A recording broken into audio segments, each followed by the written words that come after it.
বন্ধুরে আমার, হযরত ইসরাফিল আলাইহিস সালাম সিংহাই ফু দিবে, কিয়ামতের দিন অনুষ্ঠিত হয়ে যাবে কিয়ামত। বিশিষ্ট একজন ফেরেশতা বন্ধু, নবীর প্রেমের দরুদ তুমি গাড়ি চালাইতে চালাইতেও পড়তে পারো, মা বোনেরা রান্না করতে করতেও পড়তে পারে রে। পবিত্র অবস্থায় আপনি যেই অবস্থায় থাকেন আপনি পড়তে পারেন পবিত্র অবস্থায়।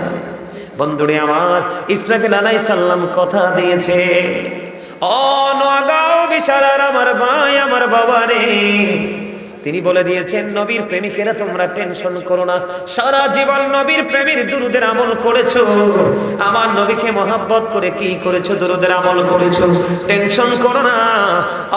বন্ধু তাৎক্ষণিকভাবে কাল কিয়ামতের দিন সিজদায় পড়ে যাব, যতক্ষণ না পর্যন্ত আল্লাহ রাব্বুল আলামিন নবীর প্রেমিকের ফয়সালা না দিবে জান্নাতের সিজদা থেকে সরব না।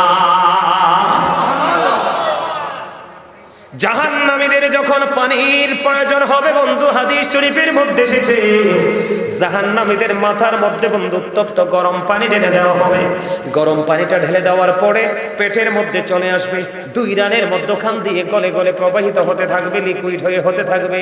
দুঃখজনক হলেও সত্য, আল্লাহ বলেছেন এত ভয়ঙ্কর পরিস্থিতি হবে, অনেক ভয়ঙ্করতা আছে। এর মধ্যে এই কথাটা বললাম, নেগেটিভ সাইডটা আপনাদের সামনে তুলে ধরেছি, পজিটিভটা কত নিয়ামত বোঝার জন্য। বন্ধু আমি আপনাদেরকে বলি, পেটের মধ্যে ঢুকতে দেরি রে, দুই রানের মধ্যখান দিয়ে পেটের ভিতর থেকে সব কিছু লিকুইড হয়ে বের হয়ে যাবে, চিৎকার কান্নাকাটি হাহাকার। ও বন্ধু সেদিন কেউ শুনবে না। আল্লাহ বলেছেন লা ইয়ামুতু, মরতে পারবা না, ফিহা ওয়ালা ইয়াহইয়া, বাঁচতেও পারবা না, ওমা হুমান হাবি গায়বিন, পালাইতেও পারবা না, ওখান থেকে অদৃশ্য হতে পারবা না।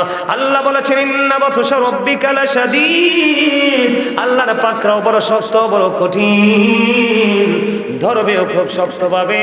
কিন্তু বন্ধু এটা হলো জাহান্নামের একটা অপরাধ, তার সাজার একটা অংশ বিশেষ আমি তুলে ধরলাম। বলে হুজুর এখানে আসলেন কেন? জান্নাতি যারা হবে, নবীর প্রেমের দরুদ যারা পড়বে রে, সকাল নাই বিকাল নাই দুপুর নাই সন্ধ্যা নাই, ফরজ ওয়াজিবের ফাঁকে ফাঁকে দরুদের আমল চালিয়ে যাবে।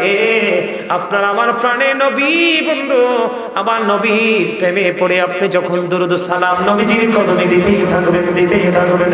বন্ধুরে আমার, হযরত মিকাইল আলাইহিস সালাম কথা দিয়েছে, ওরে প্রেমিকেরা টেনশন করো না, ওই তোমাদেরকে কাল হাসরের দিন হাউজে কাউসারের পানির ব্যবস্থা করে দিব।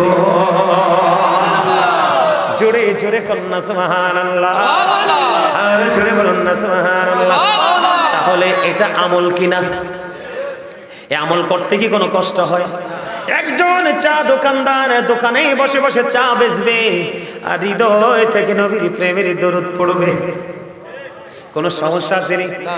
এমনি করে করে বন্ধু কৃষক মাঠে কাজ করবে, কথা কি বুঝতে পারেননি? চাইলে নবীর প্রেমের দরুদ কলিজায় রাখতে পারে, পারে কি পারে না? কিন্তু পবিত্র অবস্থায় পড়তে হবে বন্ধু। এটা আমল কিনা বলেন? এখনকার ছেলেরা কি দরুদ পড়েনি? এখন কিছু কাঠ মোল্লা বের হয়েছে, কি মোল্লা? কাঠ মোল্লা। কিছু কাঠ মোল্লা বের হয়েছে, দরুদ পড়া নাকি বেদাত বলে ফতোয়া দেয়, কিন্তু কোন কিতাব থেকে বন্ধু দেখাতে পারে না। আছে না নাই? এবং বেদাত বলতে বলতে বলতে বলতে বন্ধু মানুষকে এত দূরে নিয়েছে আমল থেকে, এখন মানুষ আমল করতেই ভয় পায়। আসলে বন্ধু এটা হচ্ছে বন্ধু কেন হচ্ছে আমি বলি, আল্লাহ রাসূল বলেছেন কিয়ামতের পূর্বক্ষণে পৃথিবীতে সবচেয়ে নিকৃষ্ট মানুষ হবে আলেমরা। ও বন্ধু তারা মন করা ফতোয়া দিবে দলকে ভারী করার জন্য, নিজের স্বার্থ সিদ্ধি হাসিল করার জন্য, নিজের মন করা ফতোয়া দিয়ে দিয়ে দিয়ে দিয়ে মানুষকে বিভ্রান্তিতে ফেলে দিবে।